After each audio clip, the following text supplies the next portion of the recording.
Ang reseping ito ay sarili kong version pagluluto ng beef brisket. Ayan. Radish, i-fry lang saglit at lagyan ng kaunting oyster sauce. Halo-haloin lang saglit, tapos i-set aside. Lagyan na natin sa plato. Next naman natin na i-fry yung bawang, luya at spring onion. At ilagay na yung na-blanch ng beef. Yan na siya. Lagyan natin ng kaunting rice wine. Isang butil lang ng star anise at saka yung kaunting rice wine. At kaunting soy sauce para magkulay siya.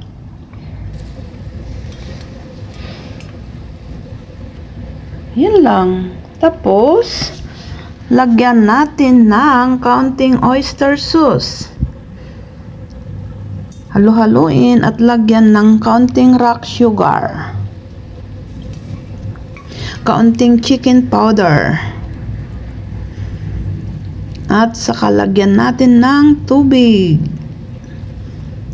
Hanggang sa lumambot siya. I-stew natin yan ng around 30 minutes or 1 hour.